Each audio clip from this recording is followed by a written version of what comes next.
Приветствуем вас на канале Раиса Горяченко «Дача, сад, огород, цветы». Всем здравия, благополучия, мира в душе, тепла и уюта в каждом доме. Сегодня у нас агрогороскоп садовода на февраль 2022 года. Но, как всегда, я даю что-то новое и сразу же отвечаю на некоторые вопросы наших зрителей и также участников социальных групп социальных сетей. И на днях один из наших участников групп в Одноклассниках задал вот такой вопрос. Почему у вас раньше был лунный календарь, а теперь агрогороскоп? Нам очень приятно, что наши зрители, коллеги по труду, по созиданию на земле просыпаются и задают вот такие важные вопросы.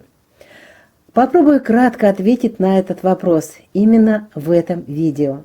Оно очень связано с темой сегодняшнего видео. Здесь будет идти речь о прививках садовых растений. Благодаря изменению энергии Солнца и Луны в начавшуюся уже эпоху Водолей нам нужно будет перестраивать свою работу в садоводстве. И не только, но особо касается некоторых направлений в садоводстве. Солнечный цикл сейчас отличается от лунного тем, что его энергии уже 40%. Причем это постоянно какое-то увеличение идет. Об этом я отдельно как-то сделаю видео. И причем это не просто солнечный свет, а к Солнцу подключились магнитары, эти звезды, которые дают такую сильную энергетику. Вот это и есть помощь нам в квантовом переходе. Я начала наблюдать за вспышками магнитаров еще в 2015 году.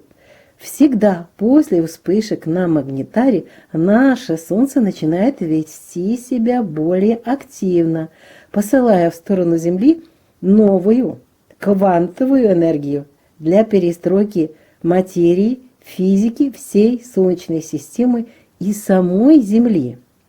Кто-то может мне сказать, что квантовый скачок нужен для изменения человечества, вернее, сознания человечества. Это даже трудно представить, что человечество изменится, а сама Земля и все, что на ней, останется прежним. Все абсолютно живое, и все имеет свою задачу в это уникальное время, и все по-новому реагирует на новые условия проживания, на новые вот эти прекрасные световые посылы, которые отправляет и Солнце, и магнитары. Осенью прошлого года и чуть раньше, еще позапрошлом году, у меня состоялись несколько важных разговоров с садоводами-селекционерами. Я рассказала о своих наблюдениях проведения прививок в дни стихии огня. До 2012 года, в эпоху рыбы, прививки в дни Овна, Стрельца и Льва давали позитивные результаты, и на них опирались в основном все селекционеры. Но после 2016 года, по крайней мере в моем опыте, и в опыте уже тех садоводов, с которыми я разговаривала, стали происходить сбои. Прививки в эти дни плохо приживались. Иногда как будто бы все хорошо проходило, и развитие привоя, а ближе к концу лета привой начинает засыхать. Когда я стала анализировать процессы, происходящие на месте соединения подвоя и привоя, то поняла, что новая эпоха, новая энергия требует новых подходов. Прививки в эпоху Водолей, это стихия, кстати, воздуха, в знаках огня, получается, что все ткани, все клеточки очень быстро иссушаются. Водолей – это знак стихии воздуха, плюс знаки стихии огня, в которой мы делали прививки, и получается отторжение. Раньше, в эпоху рыбы, стихия воды была, и в знаках огня эти процессы проходили успешно. Вот почему вот такая сейчас интересная происходит ситуация с прививками. Значит, нам надо менять время проведения прививок. Из-за того, что мне удалось испытать, хорошие результаты получаются в знаке Телец. Снова же мой любимый знак. Сейчас мы планируем проводить прививки в разные периоды нахождения Луны. Естественно, результат с привитыми садовыми растениями не увидишь в течение сезона. Нужны пару лет исследований. Поэтому в сегодняшнем агрогороскопе, где учитываются лунный и солнечные циклы, мы будем давать и новую, и старую информацию. Исследуйте этот важный вопрос. Обязательно записывайте, всегда прошу, везите дневники, и вы увидите, насколько все меняется, насколько интересны сейчас будут подходы в садоводстве и в других отраслях растениеводства. А теперь сам агрогороскоп садовода на февраль 2022 года. Время московское. Начинается февраль месяц в знаке Водолей, знак стихии воздуха. И это время новолуния, а значит, в это время можно заниматься обрезкой садовых растений. Это очень хороший период. Второго день разделится, потому что уже после 14 часов будут энергии стихии воды. Луна будет находиться в знаке Рыбы. Но это время еще Гекаты, и черная луна здесь очень сильно воздействует на растения. И только 3 февраля после 9 часов уже Геката не будет править энергиями, а будет уже продуктивное время в знаке Рыбы. Вот здесь можно уже проводить прививки, поливы, это для теплых стран, сразу же делаю акцент, а также закладываете семена на стратификацию. Ну и, естественно, можно в это время посеять семена земляники, клубники на рассаду. И это можно сделать еще и 4-го.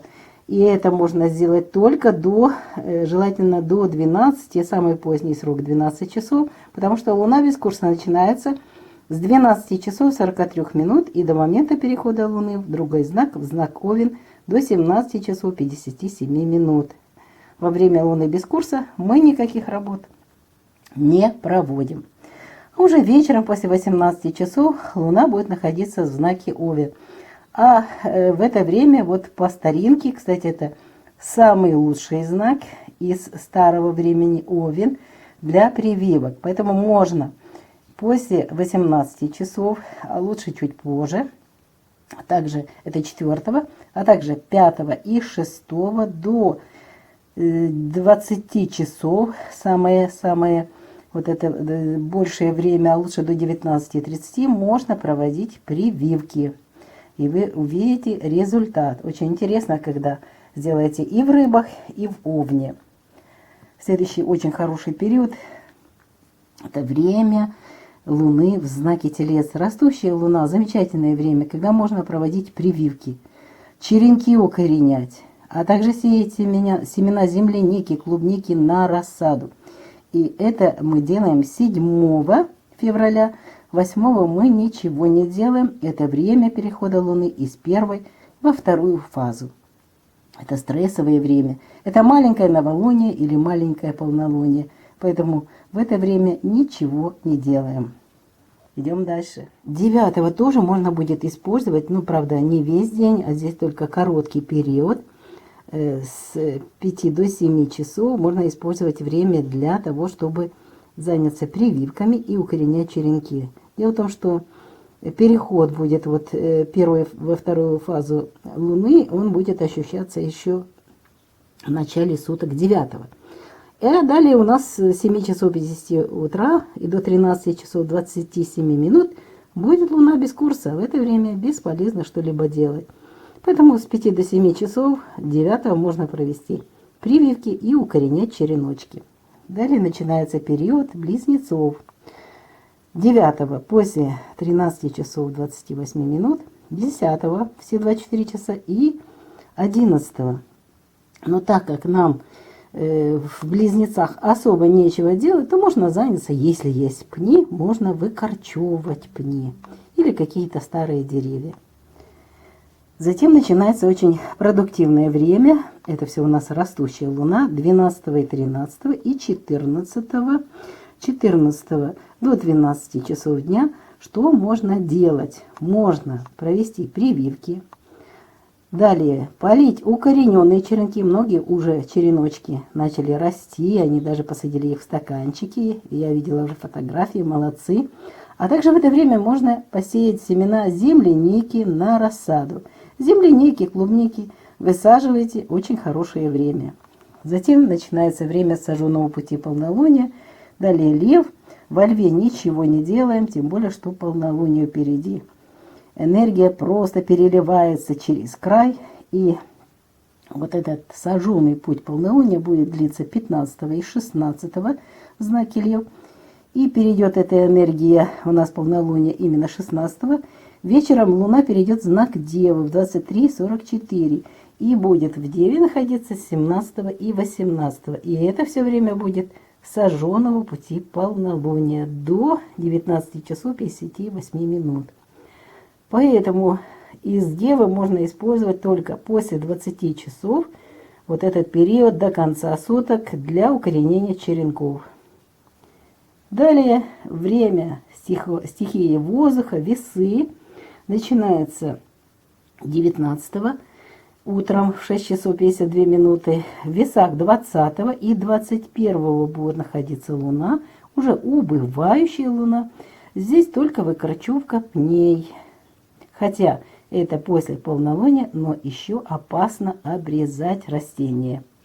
Скорпион, следующий знак, когда Луна уже 21 войдет в этот знак в 12:20 дня, и в это время 21, 22, все 24 часа, 23 до желательно 11:30 в Скорпионе что можно сделать?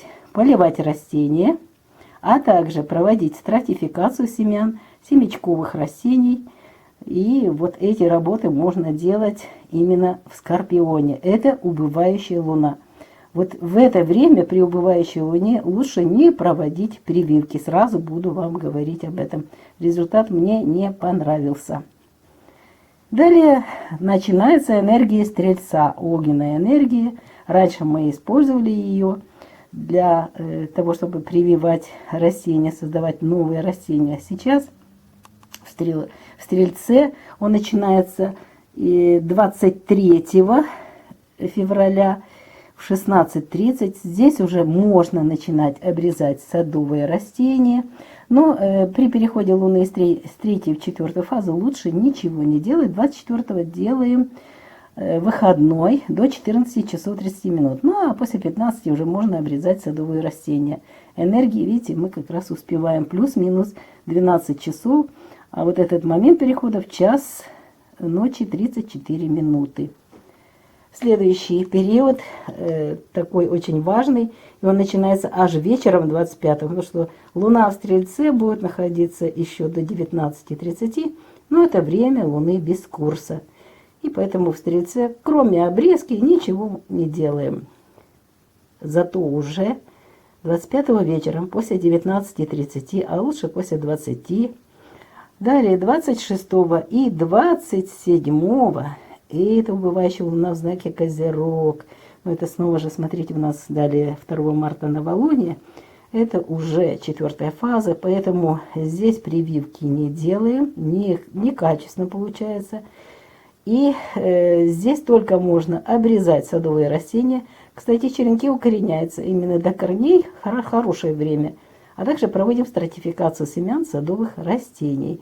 Вот эти работы можно провести их до 17 часов, самый крайний срок, 27 февраля. А затем начинается время Водолея 27 февраля, вечером 21:37, и 28 февраля тоже будет время стихии воздуха, Водолей. Здесь можно заниматься обрезкой садовых растений. Вы смотрите, у нас далее новолуние и Геката, поэтому здесь только днем можно обрезать садовые растения, а далее идет отдых и для растений, и для человека. Вот и подошел к концу сегодняшний выпуск. Пишите свои вопросы, комментарии, ставьте палец вверх. Если понравилось видео, делитесь этим видео со своими друзьями, близкими, с теми, кому вы желаете добра, благополучия. И на этом мы завершаем нашу прекрасную сегодня информацию, много новой информации. Желаем вам удачи в ваших садовых делах. И до новых встреч на нашем канале!